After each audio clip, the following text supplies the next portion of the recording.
सभी को नमस्कार। भारत में राष्ट्रवाद विषय पर आज हम चर्चा करेंगे और सबसे पहले हम चर्चा करेंगे गांधी युग के बारे में, अर्थात 1915 से लेकर के 1947 तक के समय के बारे में। और इससे पहले हम थोड़ा सा डिस्कस करेंगे भारत में जो राष्ट्रवाद है, राष्ट्रवाद की पृष्ठभूमि पे, क्योंकि इससे पहले भारत का जो इतिहास है वो काफ़ी शानदार रहा है। भारत एक समृद्ध राष्ट्र के रूप में विश्व में जाना जाता था, लेकिन जैसे ही 1600 ईस्वी में ब्रिटिश ईस्ट इंडिया कंपनी जो है व्यापारिक कंपनी के रूप में आई और धीरे धीरे उसने पूरे भारत को जो है अपने नियंत्रण में ले लिया और आर्थिक, सामाजिक, सांस्कृतिक शोषण किया। उसके बाद जो है काफ़ी भारत में बदलाव हुए और इसमें हमने सबसे पहले जो भारत का जो इतिहास रहा है उसके पीछे काफ़ी त्याग, बलिदान और संघर्ष की एक लंबी सी कहानी है और वही हम उसके बारे में ही हम आज इस लेसन में पढ़ेंगे। और सबसे पहले जो हम पढ़ेंगे वो पढ़ेंगे गांधी युग के शुरुआत के बारे में। तो आप जानते हैं कि गांधी जी दक्षिण अफ्रीका से जनवरी 1915 में दक्षिण अफ्रीका से भारत में लौटे थे और इससे पहले भी उन्होंने जो है दक्षिण अफ्रीका में नस्ल भेदी सरकार से जो है काफ़ी लोहा लिया था। अर्थात ये है कि उन्होंने सत्याग्रह का प्रयोग वहाँ पर भी जो है किया था और सत्याग्रह या अहिंसा के रास्ते पे चलकर जो दक्षिण अफ्रीका की सरकार थी, उस समय दक्षिण अफ्रीका में रंग भेद काफ़ी चरम पे था, तो वहाँ भी काफ़ी आवाज़ उठाई थी। तो गांधी जी की शुरुआत जो भारत में जनवरी 1915 में आने के बाद सत्याग्रह का जो प्रयोग किया वो सबसे पहले किया उन्होंने चंपारण में।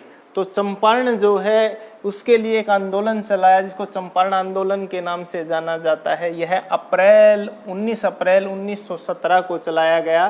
चंपारण जो है बिहार के पश्चिम इलाके में आता है जिसकी सीमा नेपाल के साथ लगती है और चंपारण जिले में रहने वाले, उस क्षेत्र में रहने वाले लोगों को जितना भूभाग उनके पास है उसके कुल 15% भाग पर जो है नील की खेती करना अनिवार्य था। नील की खेती करना उस समय वहाँ के किसानों के लिए काफ़ी कष्टदायक और दुखदायक था। कारण बहुत से थे और किसानों को जो है उत्पादन और इस सेहत पर भी इसका बुरा असर प्रभाव पड़ रहा था। अर्थात जो नील की खेती का किसानों की सेहत पर और भूमि की सेहत पर भी बुरा असर पड़ रहा था। साथ ही साथ उस नील की खेती के दाम भी बहुत कम थे और वे नील की खेती से मुक्ति चाहते थे, अर्थात नील की खेती करना नहीं चाहते थे। और सबसे पहले उन्होंने इसी महात्मा गांधी जी ने सत्याग्रह का प्रयोग जो है चंपारण में ही किया था। अगर आप बिहार के वर्तमान नक्शे को देखेंगे तो यहाँ की जो सीमा नेपाल के साथ लगती है, तो ये जो क्षेत्र है ये चंपारण का क्षेत्र है।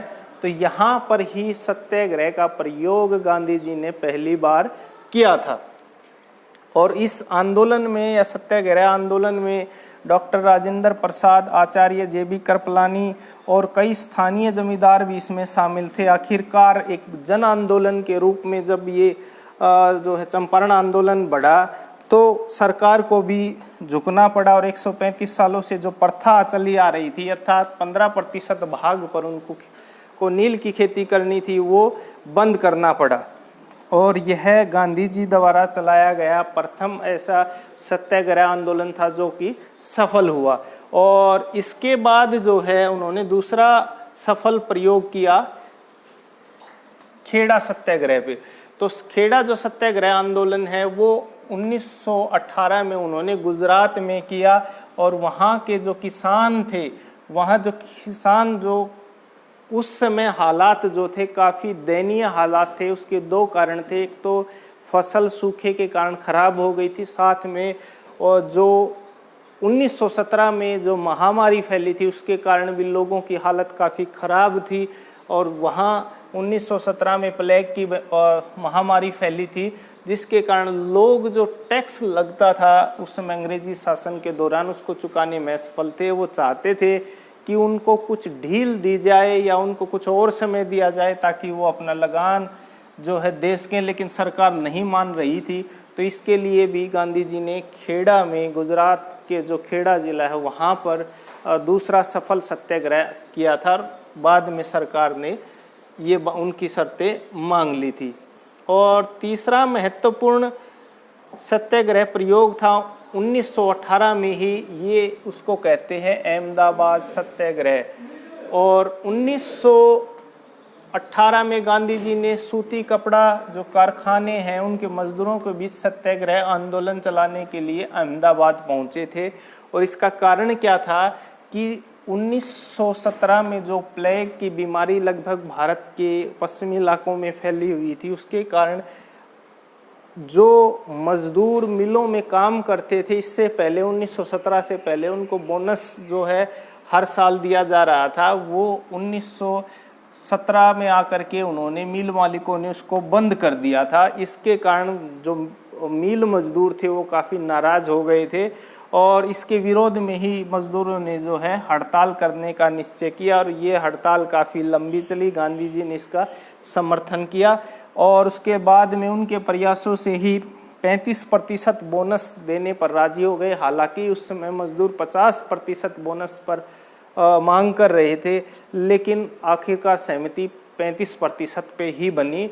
तो ये जो गांधी युग की 3 सफल जन आंदोलन थे या सत्याग्रह आंदोलन थे, उस पर आज हमने चर्चा की थी। सबसे पहले चंपारण का, दूसरा खेड़ा का, तीसरा अहमदाबाद का। इसी से ही गांधी जी की लोकप्रियता धीरे धीरे स्टार्ट हुई और इन्हीं का ही भारतीय इतिहास में काफ़ी महत्वपूर्ण स्थान ये रखता है। और आगे हम डिस्कस बाद में करेंगे। धन्यवाद।